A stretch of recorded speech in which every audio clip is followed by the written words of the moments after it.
Bismillahirrahmanirrahim. Assalamualaikum warahmatullahi wabarakatuh. Salam guru penggerak. Jumpa lagi. Pada kesempatan ini saya akan memaparkan aksi nyata modul 1.4 tentang budaya positif. Sebelum saya memaparkan video tentang budaya positif, saya akan memperkenalkan diri. Saya Sulastri, calon guru penggerak angkatan 8 dari SMP Negeri 5 Banawa, Kabupaten Donggala, Sulawesi Tengah. Bismillahirrahmanirrahim. Assalamualaikum warahmatullahi wabarakatuh. Baiklah, terima kasih. Pada kesempatan ini saya akan membahas tentang aksi nyata pada modul 1.4 tentang budaya positif.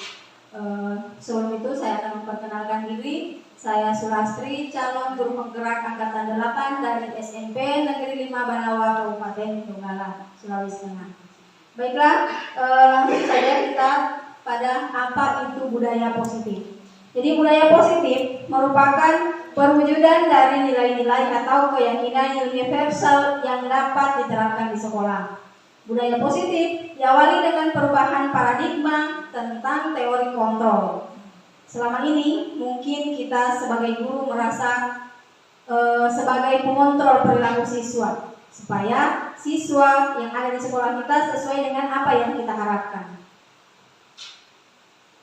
Nah, sekarang ada 6 budaya positif itu yang perlu diterapkan di sekolah. Yang pertama terkait tentang disiplin positif. Kemudian yang kedua, apa itu motivasi? Jadi kita memberikan motivasi terhadap anak. Kemudian ada hukuman dan ada penghargaan. Kemudian budaya positif yang berikutnya adalah kebutuhan dasar manusia. Yang berikut posisi, kontrol, restitusi. Yang kelima adalah keyakinan kelas. Dan yang terakhir merupakan muara dari konsep budaya positif ini adalah segitiga restitusi. Baik, yang pertama, ketika kita berbicara budaya disiplin positif, saya yakin Bapak Ibu guru yang ada di dalam ruangan ini sudah punya gambaran seperti apa disiplin positif yang sudah ada di sekolah kita. Namun sebelum itu, mungkin ada yang bisa membacakan apa itu disiplin positif. Silakan Bapak Ibu, mungkin ada yang bisa bantu saya apa itu disiplin positif. Disiplin positif merupakan salah satu cara penerapan disiplin yang bertujuan untuk menumbuhkan kesadaran serta memberdayakan anak untuk melakukan sesuatu tanpa sogokan, ancaman maupun hukuman. Oke, terima kasih Bu. Jadi disiplin positif, saya yakin Ibu Berta mewakili dari teman guru sepakat bahwa disiplin itu merupakan disiplin positif merupakan cara penerapan disiplin yang tujuannya untuk menumbuhkan kesadaran.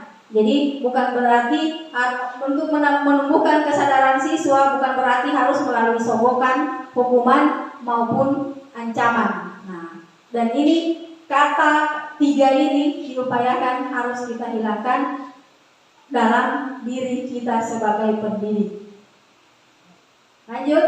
Nah, sekarang ada 3 motivasi yang menjadi perilaku manusia. Yang pertama, motivasi yang pertama itu untuk menghindari ketidaknyamanan.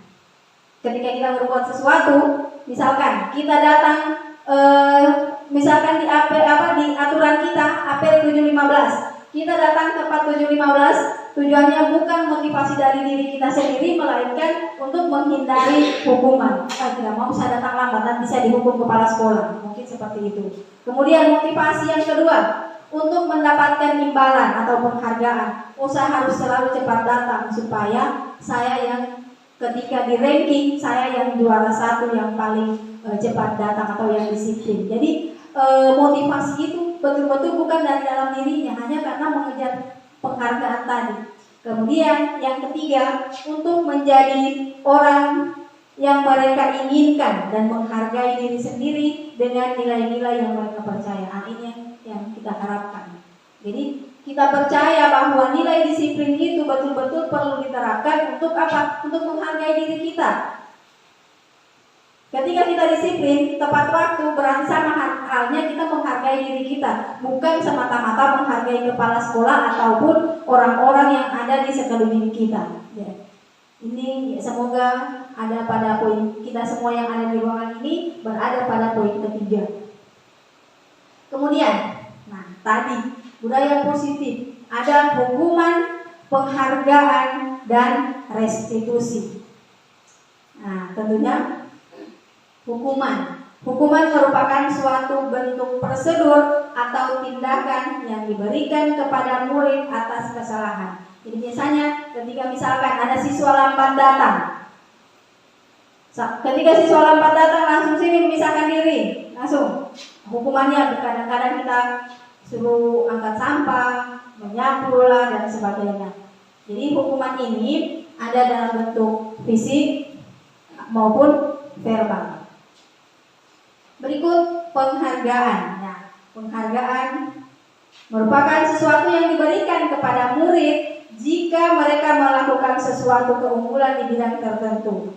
Contoh, kita kasih penghargaan kepada siswa yang juara 1, 2, dan 3. Nah, nanti sebentar kita bahas. Kira-kira penghargaan ini bagus tidak kita berikan untuk anak? Atau kita bahas sekarang? Kira-kira kita diskusi. Kira-kira menurut Bapak Ibu yang ada di ruangan ini, memberikan penghargaan kepada siswa yang misalkan juara 1, 2, 3 itu bagus tidak? Bagus.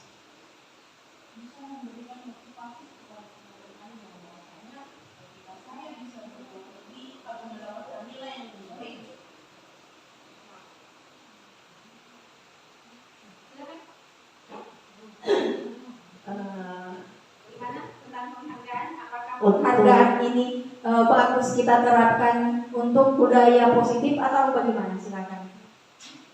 Sebenarnya kalau untuk budaya positif mungkin kurang tepat ya. Tapi kalau kita mau siswanya kita termotivasi untuk giat belajar, itu sebenarnya salah satu motivator besar itu. Karena ya mereka butuh dorongan sebenarnya. Jadi salah satu bentuk dorongannya ya hadiah. Bahwasanya ketika saya bisa mencapai target seperti ini, maka ada reward yang saya dapat. Seperti itu. Baik, terima kasih Bu. Jadi penghargaan menurut Ibu Nur Aini, penghargaan itu bagus kita terapkan untuk memberikan motivasi baik kepada anak itu sendiri maupun kepada temannya. Nah, jadi untuk penerapan, kalau kita menggunakan penerapan disiplin budaya positif, sebenarnya ini kurang bagus. Karena apa? Ketika yang lain yang tidak berprestasi kadang-kadang ingin berbuat, misalkan ada lomba puisi, misalkan di sekolah ada lomba puisi, karena dia lihat yang juara semua, yang tampil, yang tadinya sudah dapat reward semua, orang sudah dapat juga, dan juara semua yang maju, tidak usah saya maju, terakhir saya tidak dapat juara. Nah, akhirnya seperti itu. Karena apa? Yang mereka kejar kan juaranya, bukan mau dulu, ya kan? Jadi terakhir saya tidak dapat juara, tahu saja saya ikut. Apa sudah yang juara 1 di kelas semua yang ikut? Akhirnya yang juara di belakang itu merasa minder. Sebenarnya seperti itu. Kalau kita kembali ke budaya positif, sebenarnya ada baiknya, ada positif dan ada negatifnya tentang penghargaan ini. Kemudian yang ketiga adalah restitusi. Nah, restitusi ini, ada yang pernah dengar kata restitusi, Bapak Ibu? Ada yang pernah dengar sebelumnya? Jadi restitusi adalah sebuah cara menanamkan disiplin pada murid. Nah, restitusi bukan untuk menebus kesalahan, namun kita belajar dari kesalahan, dan tujuannya adalah untuk memperbaiki hubungan. Jadi ketika siswa bermasalah, kita tidak serta-merta langsung mengambil tindakan dengan cara menghukum, tetapi kita harus menyelesaikannya melalui restitusi itu sendiri. Nah, sebentar nanti akan kita bahas, itu restitusi itu ada 3. Nah, nanti pada pembahasan berikutnya Bapak Ibu akan paham yang mana restitusi yang dimaksud. Baik, saya lanjut. Nah, ini yang dimaksud dengan yang dimaksud oleh Ibu Nur Aini tadi. Hukuman oleh penghargaan. Ketika kita menghargai karya orang lain, biasanya kita berikan sebuah reward. Untuk apa? Supaya dia lebih termotivasi lagi. Tapi sebenarnya merupakan hukuman buat orang lain. Karena apa? Ketika sudah yang satu sudah diberi reward, yang lain kadang-kadang sudah takut untuk berbuat, sudah minder. Misalnya seperti itu, sedangkan, apalagi ada kata, sedangkan dia seperti ini, apalagi saya. Seperti itu yang kita takutkan. Akhirnya menyusutkan motivasi orang lain. Ini yang dikhawatirkan dari sebuah penghargaan. Nah, sekarang kalau tadi hukuman oleh penghargaan, sekarang kita masuk pada hukuman dan restitusi. Ada hukuman, ada restitusi. Kalau restitusi tadi upaya untuk memperbaiki hubungan atau menyelesaikan masalah. Nah, sekarang di sini ada identitas gagal dan identitas sukses. Kenapa identitas gagal identik dengan hukuman? Karena biasanya siswa ketika kita hukum, sebenarnya siswa ketika dihukum itu tidak tobat, cuma tambah dia bikin. Apalagi siswa kalau keadaan rumahnya mungkin cuma seperti ini paling hukumannya. Tapi kalau kita atasi dengan cara restitusi, insya Allah sedikit demi sedikit budaya positif akan berlaku. Dan ini karena ini hal yang baru, saya yakin ini akan berat, apalagi dengan kondisi anak-anak kita di sini. Tapi tidak ada salahnya kita mencoba. Kita pelan-pelan mencoba. Ketika ada siswa bermasalah, jangan langsung main cambuk. Panggil dulu, kenapa, apa masalahnya. Contoh, siswa lambat datang, panggil dulu, apa masalahnya, kenapa lambat datang. Nah, bisa jadi lambat bangun, kenapa bisa lambat bangun? Begadang, kenapa begadang? Ya tentu itulah yang dinamakan dengan restitusi. Restitusi kita cari tahu, mengidentifikasi masalah. Itu tahapan yang pertama, identifikasi masalah. Kemudian nanti akan kita validasi. Biasanya, tapi untuk restitusi sebentar. Coba kita bandingkan bagaimana identitas gagal dan identitas sukses yang dimaksud. Yang pertama, pada identitas gagal yang biasa identik dengan hukuman. Kalau di tahap awal ini kata hukuman marilah kita ganti dengan konsekuensi. Oh, ibu hukum kamu. Misalkan, bagi yang tidak mengerjakan tugas nanti dihukum. Ya, kita gantilah. Bagi yang tidak mengerjakan tugas akan ada konsekuensi. Kan lebih enak juga kedengaran. Oke. Jadi kata hukuman, murid menyembunyikan kesalahan. Karena apa? Karena takut dihukum kan. Akhirnya anak-anak terbiasa untuk bohong. Pernah tidak terjadi di sekolah? Pernah kan? Iya, karena mereka bukan saya ibu, bukan saya. Nanti setelah digali sudah dengan suara keras, dengan ancaman apa akhirnya mengaku, iya ibu, soalnya saya tadi ini. Karena sudah diancam dari awal saat hukum. Akhirnya mereka sudah takut duluan mau mengaku. Nah, coba kalau kita nanti ada konsekuensi. Nah, kita cari konsekuensi kira-kira mana apa yang tepat untuk konsekuensi apa yang tepat untuk kita berikan terhadap kesalahan anak. Jadi ketika dia si murid mengetahui kesalahannya, maka ketika kita lakukan dengan cara restitusi, maka siswa tersebut lambat laun akan taat terhadap aturan. Kemudian ketika kita masuk kembali pada restitusi, setelah dia taat aturan, dia akan merasa, oh ternyata masalah saya selesai, tanpa harus saya dihukum, tanpa harus saya dicambuk, tanpa saya harus lari keliling lapangan, seperti itu. Kemudian identitas yang berikut, mencoba mengontrol anak dengan penguatan negatif. Penguatan negatif apa? Misalkan kemarin kita di sini pernah kan bagi yang buang sampah sembarang di denda. Ada seperti itu kan? Iya, bagaimana kalau siswa yang kebetulan yang buang sampah itu tidak bawa uang? Tentu dendanya berlapis-lapis kan? Nah, coba kita mencoba untuk mengontrol anak, bagaimana bahasa yang positif yang kita berikan terhadap anak itu sendiri. Oke, jadi dan seterusnya silakan Bapak Ibu baca di slide yang sudah saya bagikan. Lanjut. Nah, budaya positif berikutnya adalah 5 kebutuhan dasar manusia. Dan ini bukan hanya berlaku sama anak-anak, tapi sama kita juga sebagai guru. Kebutuhan yang pertama, kebutuhan untuk bertahan hidup. Ada tidak di sekolah yang tidak butuh untuk bertahan hidup? Nah, mati kita kalau tidak butuh itu kan? Ya. Jadi kebutuhan hidup itu adalah kebutuhan yang bersifat fisiologi untuk bertahan hidup, misalkan kesehatan, rumah, dan makanan. Jadi ada yang mengatakan sehat itu mahal. Ya kan? Nah, kebetulan ada yang merasakan sehat itu mahal. Maka marilah kita syukuri dengan cara mengatur pola makan. Ya kan? Oke. Yang kedua, kebutuhan yang kedua apa? Kebutuhan kasih sayang dan rasa diterima. Ya. Saya yakin semua ini. Iya. Jadi, tapi jangan disalahartikan. Kasih sayang bukan berarti harus dari lawan jenis.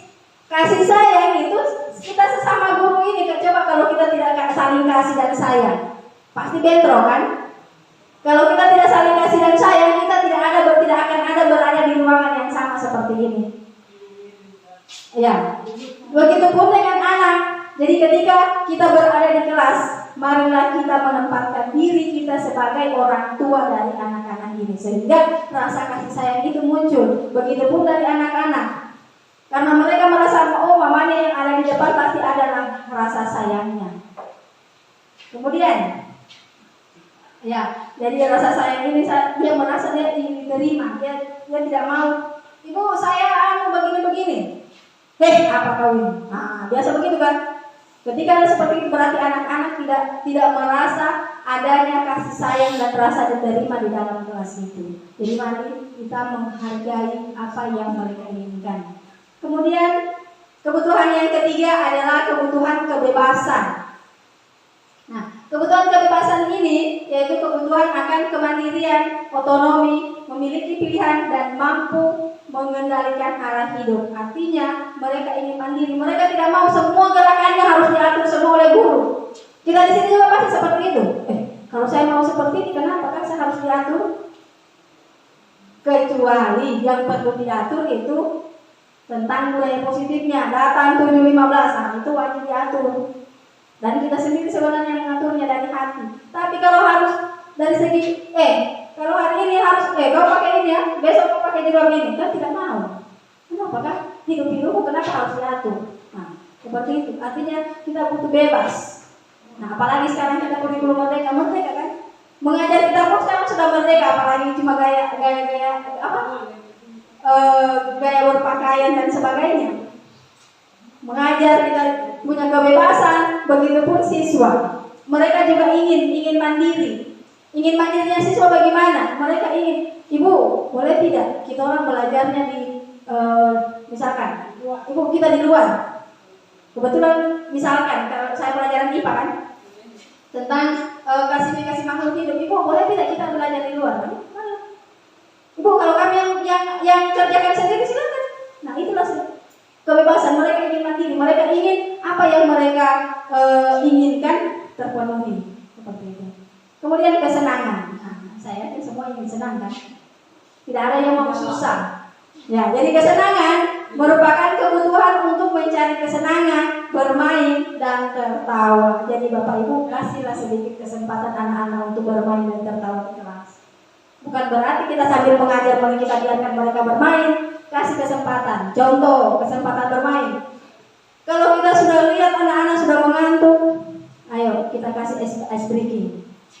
Kalau kelas 7 sekarang itu sudah ada semua ice breakingnya. Kita kasih ice breaking, itu artinya kita bermain tapi serius. Ice breaking itu untuk memulihkan semangatnya anak-anak yang tadinya sudah mengantuk apa. Itu kita selingi dengan ice breaking. Mengantuk ya, ibu gurunya yang mengantuk. Oke. Bu gurunya juga boleh ice breaking. Mau tidak ice breaking hari ini? Oke, kalau begitu kita ice breakingnya tepuk hebat. Mau tidak? Oke, kalau kita mau ice breaking, ayo Bapak Ibu, mari kita berdiri sama-sama. Ayo nanti ibu nanti yang kasih contoh. Kita ice breaking, ayo berdiri sama-sama supaya kita sama-sama tidak mengantuk karena ini memang sudah jam kritis ya Bapak Ibu. Oke.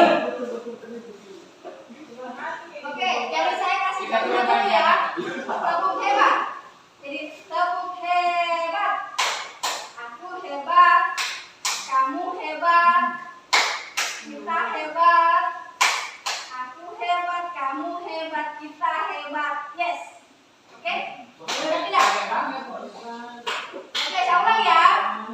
Tepuk hebat. Aku hebat. Kamu hebat. Kita hebat. Aku hebat. Kamu hebat. Kita hebat. Yes. Oke. Jadi dua kali tepuk tangannya ya. Oke. Sama-sama lagi ya. Ayo. Tepuk hebat. Aku hebat. Kamu hebat. Kita hebat. Aku hebat. Kamu hebat. Kita hebat. Yes.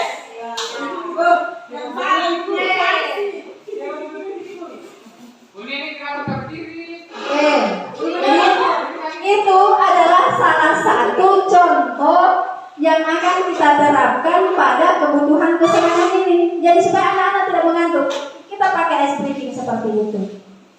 Ya.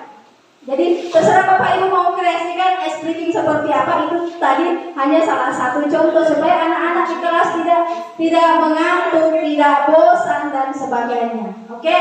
Kemudian yang kebutuhan kelima adalah kebutuhan penguasaan. Kebutuhan ini berhubungan dengan kekuatan untuk mencapai sesuatu agar mereka menjadi kompeten dan terampil. Nah, kebutuhan penguasaan. Sekarang kita bertanya pada diri kita sendiri, apakah kita sudah berikan kebutuhan kekuasaan ini kepada anak-anak?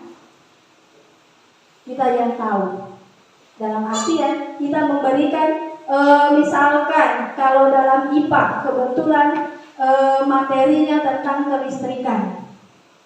Karena saya berhubungan dengan kelistrikan, saya bertanya pada diri saya sendiri, apakah anak-anak sudah mampu merangkai rangkaian listrik atau belum? Itu salah satu contoh untuk menjadikan mereka berkompeten, mereka ahli. Walaupun tidak secara keseluruhan mereka ahli, tapi sekurang-kurangnya ada bekal yang mereka bawa setelah keluar dari ruangan. Oke. Yang berikut ini yang saya maksud dengan segitiga restitusi tadi.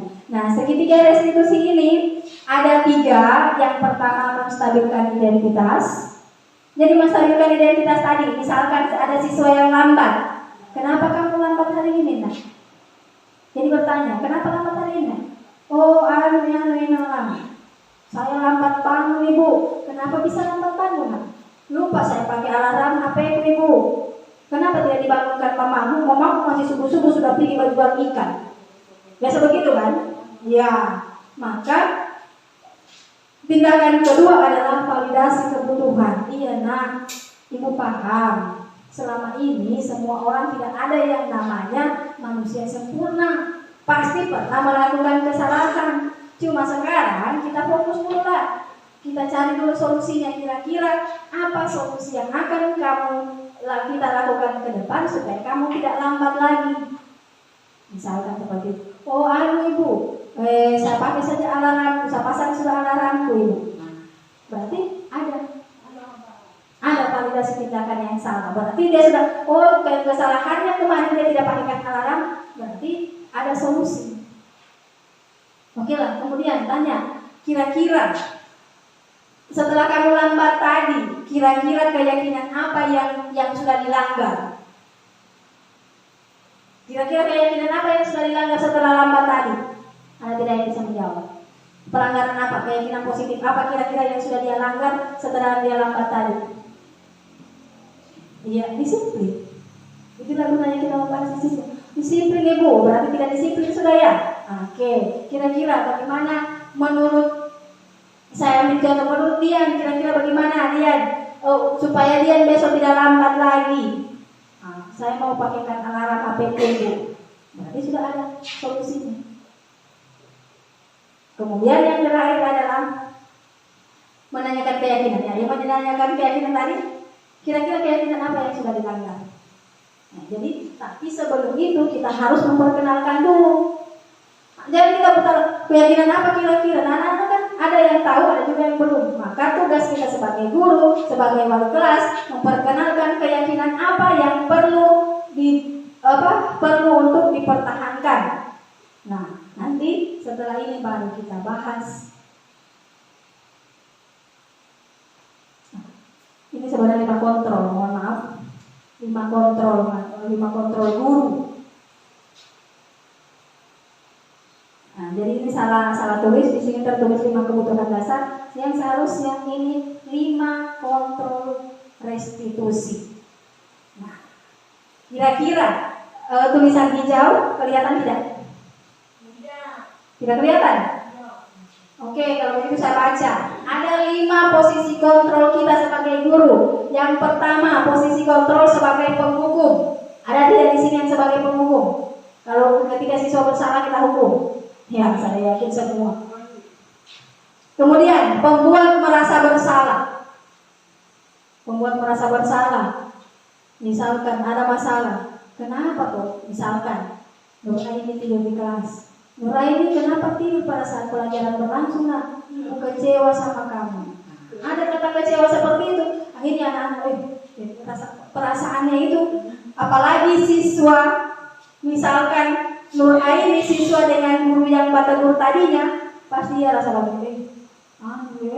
Sudah kecewa sama saya, bagaimana sudah itu. Akhirnya pertemuan berikutnya dia sudah segan dengan gurunya. Karena apa? Kata kecewanya tadi itu. Maka sebenarnya menurut teori kontrol ini, pembuat merasa bersalah lebih parah daripada posisi penghukum. Karena apa? Posisi menghukum kadang-kadang habis dipukul selesai, tidak pakai dendam. Tapi kalau ada kita sudah, apalagi kita tadi masih mending bahasa tadi, ibu kecewa sama kamu nak. Tapi kalau kita sudah dengan bahasa-bahasa yang memang menusuk hati anak, pasti kita ingat terus.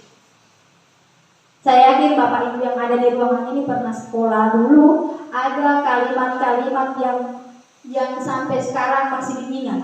Kalimat-kalimat yang silakan. Menurut saya memang ya, terima kasih mengenai sedikit. Kalau menurut saya memang terkadang anak itu ada perasaan kecewa, tapi ada juga sebagian anak tidak ada membekas di hatinya itu, biar apa dihilangkan. Iya. Nah itu, jadi kira-kira apa hal-hal lain yang bisa kita lakukan setelah selain mengatakan kata kecewa atau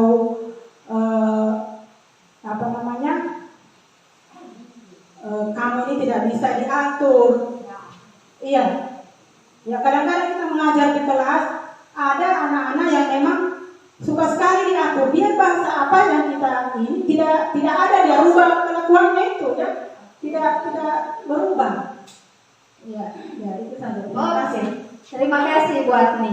Nah, jadi terkait masalah yang disampaikan Ibu Atni tadi, sebenarnya itu adalah PR kita semua. Dan kira-kira apa kata-kata yang bagus kita ucapkan? Itulah tadi yang namanya restitusi.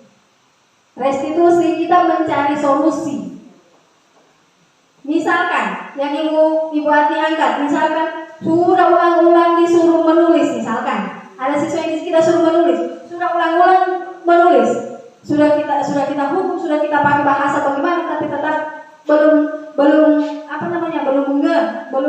kena di hatinya. Coba kita dekati dia. Apa masalahnya? Kita dekati secara personalnya. Kalau sudah kita dekati secara personal, kira-kira apa solusi yang kamu dapatkan? Apa kira-kira keuntungan dan kerugiannya kalau kamu seperti itu? Apa keuntungannya kalau misalkan anggaplah siswanya Ibu Ani, kira-kira apa kerugiannya kalau tidak mencatat? Salah paling ini saya tidak bisa menjawab soal. Apa kira-kira keuntungannya? Ada yang kita pelajari. Kemudian, kalau masalah tidak tahu membaca, itu perlu bimbingan khusus. Kita mencari cara bagaimana melakukan pembimbingan khusus supaya anaknya bisa membaca. Kalau yang Ibu Ati tanyakan tadi, kita kembali pada pada restitusi segitiga tadi, stabilkan dulu identitas, kemudian validasi kesalahan, dan tanyakan keyakinan apa kira-kira yang sudah dia langgar. Jadi itulah tugasnya kita. Tugasnya kita sebagai guru untuk memberikan sebisa mungkin supaya kena di hatinya anak-anak. Oke. Kemudian ada posisi kita. Ini terkait posisi ini, boleh juga kita menempatkan posisi kita sebagai temannya mereka. Jadi kita sebagai guru jangan juga terlalu jaim, maksudnya tidak ada lah waktunya. Maksudnya kita sebagai posisikan dirinya kita sebagai teman, kita kan ada berikan kesempatan untuk anak-anak mungkin curhat atau apa sama kita, supaya saya kalau Ibu Agni saya suka, jadi apa masalahnya dia sampaikan. Coba kalau kita jaim dengan anak-anak, pasti apa yang kita langsung tambah orang lari. Dan saya sudah coba, alhamdulillah ada beberapa sudah mulai mengekor, karena saya mulai menerapkan posisi saya sebagai teman. Cuma jalannya lagi sebagai teman, ketika kita berikan dia misalkan ada sesuatu yang dia inginkan, kemudian kita tidak bisa penuhi, itu jalannya lagi posisi teman. Bukannya ibu adalah temanku, di situ lagi rasa kecewanya. Jadi boleh kita menerapkan posisi kita sebagai teman, tapi ada batasannya. Jangan juga sebagai teman seperti, maksudnya tidak ada batasan kita guru dengan siswa. Ada saatnya kita posisikan diri sebagai teman ketika masalah yang ibu sampaikan tadi sudah setengah mati ibu olah, coba posisikan diri ibu sebagai teman. Siapa tahu masalah itu dengan ibu dekati anaknya berangsur-angsur bisa teratasi. Kemudian posisi yang keempat adalah sebagai pemantau. Ketika kita sebagai pemantau, tentu kita awasi. Jadi itu setelah ibu misalkan Ibu Agni posisikan diri sebagai teman tadi, setelah itu pantau kembali, kira-kira ada tidak perkembangannya, ada tidak perubahannya setelah ibu posisikan diri ibu sebagai teman. Pantau lagi perkembangan anak tadi, ada tidak perubahannya. Dan yang terakhir posisinya sebagai manajer. Ini kemarin diharapkan semua guru ketika mengambil keputusan kita berada pada posisi sebagai manajerial. Kalau di sekolah kira-kira di lingkungan kita guru itu siapa yang sebagai manajerial? Siapa? Ya, kepala sekolah. Maka kita sebagai guru posisikan diri kita sebagai manajerial yang dapat menangani kasus murid tanpa harus menjadi sebagai penghukum, membuat merasa bersalah dan sebagainya. Bisa kira-kira kita laksanakan ini pelan-pelan ya Bapak Ibu, insya Allah. Kalau kita betul-betul yakin, pelan-pelan. Karena saya juga masih ada juga pelan-pelannya. Yang terakhir yang berikut. Ya, belum terlalu yakin. Iya. Jadi intinya kalau kita lihat kondisi, kadang-kadang kita pesimis. Dengan kondisi murid seperti ini kira-kira mampu tidak? Tapi kalau kita mencoba pelan-pelan ya, bagaimana kita tahu berhasil atau tidak kalau kita belum coba?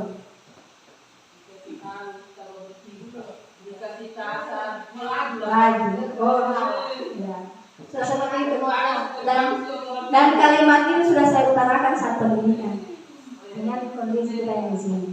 Ya, tapi tetap jawabannya seperti itu. Kita sebagai guru silakan coba dulu. Kalau memang sudah dicoba masih tetap seperti itu, ya pokoknya sudah sampai di situ.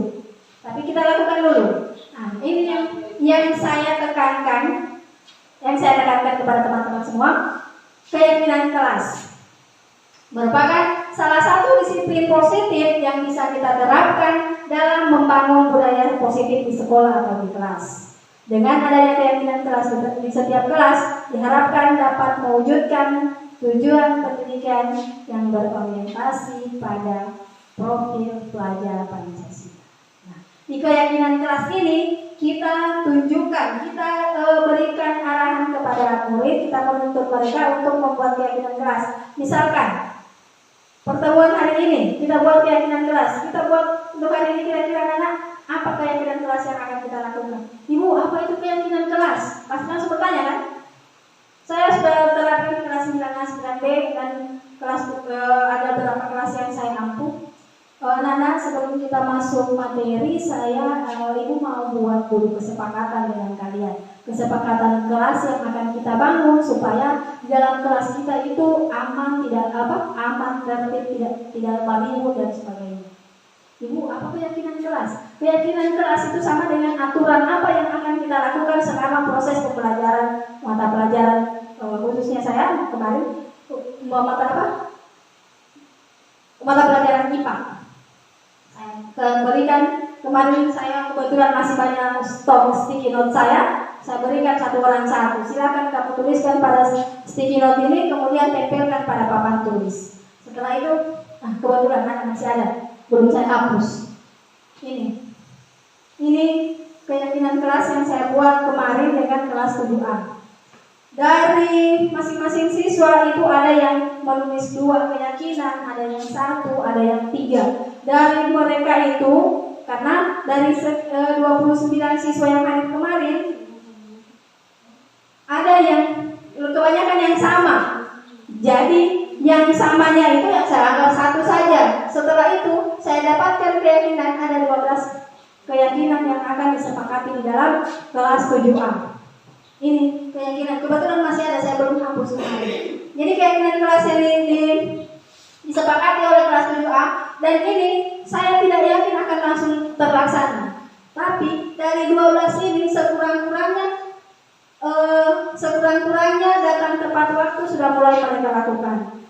Salam sebelum dan sebelum masuk dan setelah selesai mata pelajaran, sekurang-kurangnya dari 12 ini sudah ada 2 mereka lakukan. Tidak mesti kita paksakan harus langsung 12 ini mereka lakukan. Pelan-pelan. Kalau dari 12 ini 1 dulu yang mereka lakukan, kita pertahankan dulu yang 1 itu. Minggu pertama 1, minggu kedua masih 1 juga, minggu ketiga mungkin mulai pelan-pelan masuk pada keyakinan kelas yang kedua. Ini tidak ada batasan waktunya. Namanya kita membudayakan, berarti kita pelan-pelan, tidak serta-merta kita harus berubah menjadi langsung positif. Itu sangat mustahil saya kira. Oke? Dan yang terakhir, sudah selesai. Oke, jadi setelah memaparkan tentang budaya positif ini, tentu saya tidak mungkin ini akan terlaksana kalau hanya saya sendiri yang melakukan. Tentunya saya minta dukungan dari semua warga sekolah, baik itu dari kepala sekolah, rekan guru, bahkan murid. Kenapa harus ada murid? Ya karena murid kan yang sasarannya kita. Bagaimana kalau murid tidak mau bekerja sama dengan kita, pasti semua ini tidak akan terlaksana.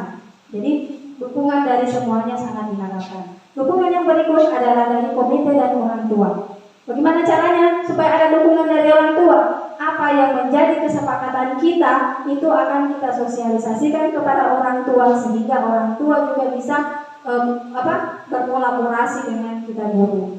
Dukungan yang berikut adalah terkait sarana dan prasarananya. Bagaimana kita bukan berarti sarana harus yang wow Pak, tidak. Sarana prasarana, contoh dari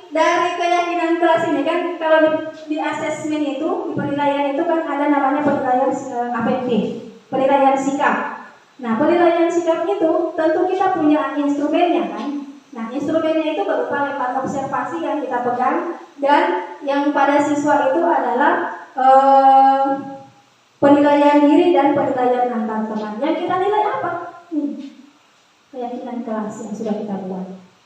Dari 12 itu kira-kira, silakan kita yang observasi dengan memberikan nilai 1, 2, 3, dan 4. Dan itu polanya kemana? Di rapor.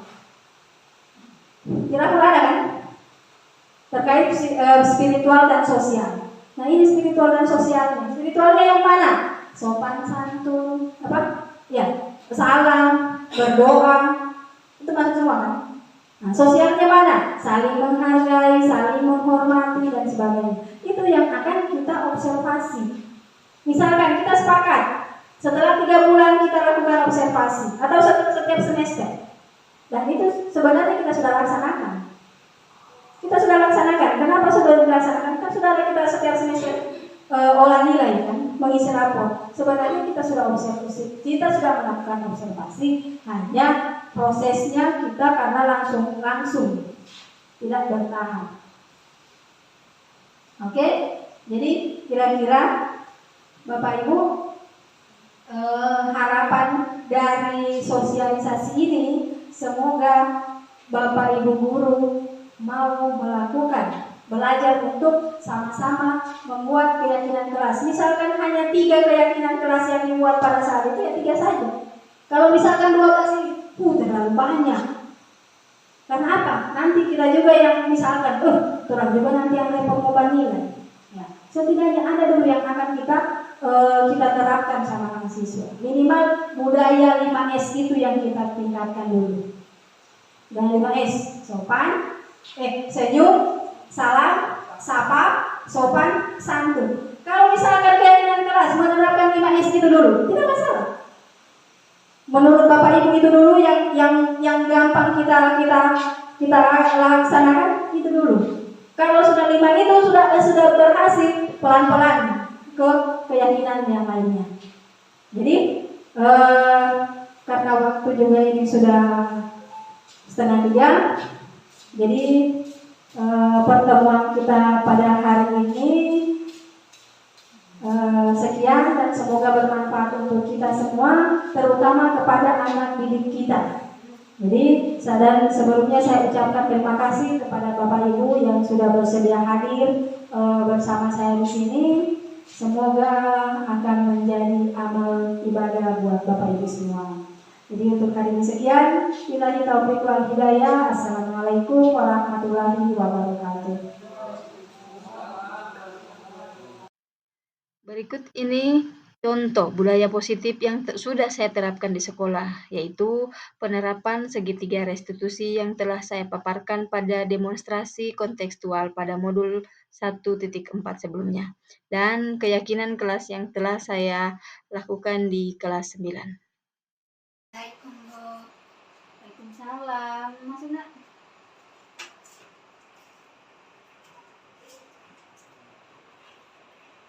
Oke, Vidya, tahu tidak alasannya kenapa Vidya dipanggil Bondol? Tahu, karena menggunakan sendal. Oke. Vidya tahu tidak aturan sekolah? Tahu, menggunakan sepatu. Oh, menggunakan sepatu. Tapi kenyataannya Vidya hari ini pakai sendal. Iya, Bu. Oke, Vidya punya berapa sepatu? Satu. Oke, karena Vidya cuma punya 1 sepatu.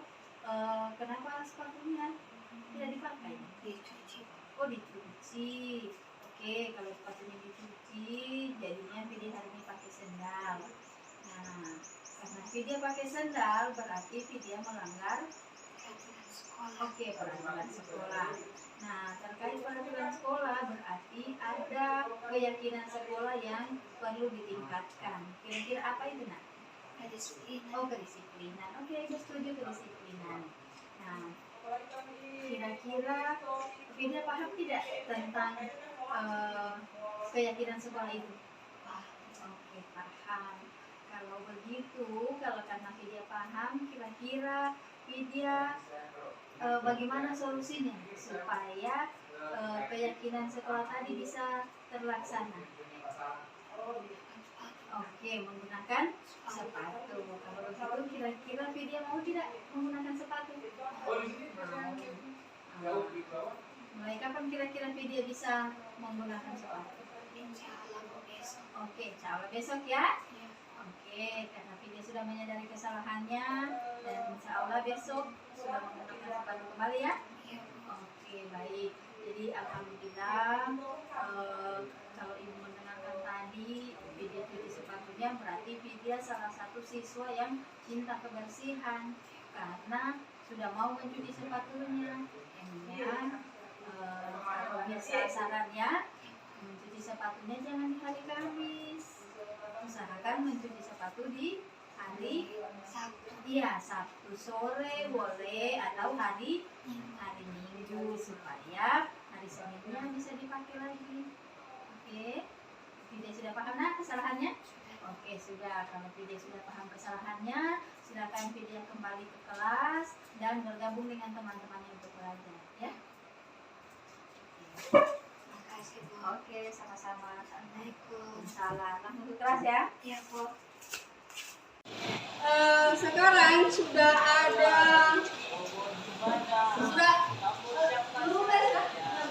Oke, berarti sudah semua ya. Baiklah, sekarang saya akan membacakan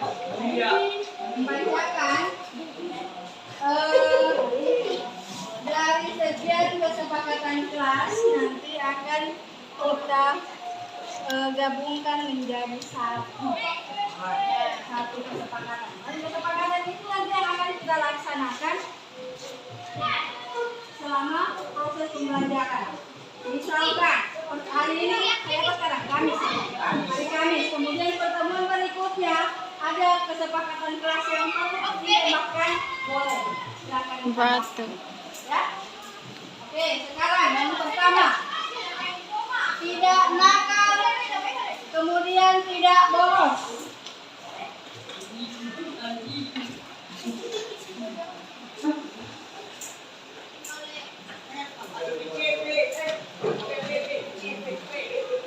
Oke, berarti yang ini sudah ya. Kemudian tidak mengulangi kesalahan lagi. Yang berikut, saya tidak akan mengatakan nama orang tua lagi. Oke. Berarti yang tidak mengulangi kesalahan berarti kategorinya di sini. Kemudian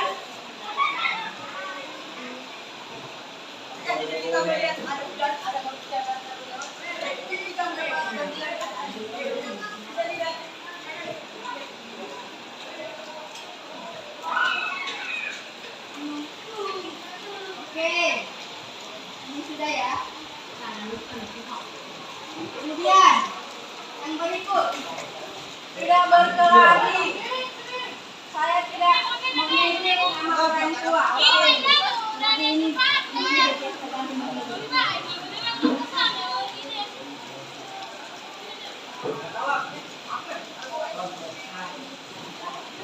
tidak berkelahi juga berarti kategorinya di sini ya.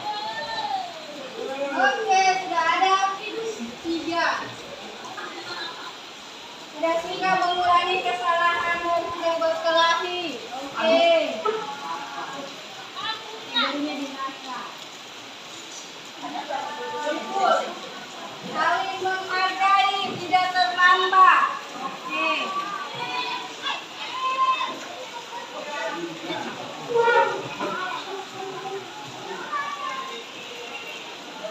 Siapa sekretaris kelasnya? Hah? Gimana? Boleh. Demikian penerapan keyakinan kelas yang telah saya terapkan di kelas 9 dan masih terdapat beberapa kalimat negatif sehingga kami melakukan kesepakatan untuk merubah menjadi kalimat positif.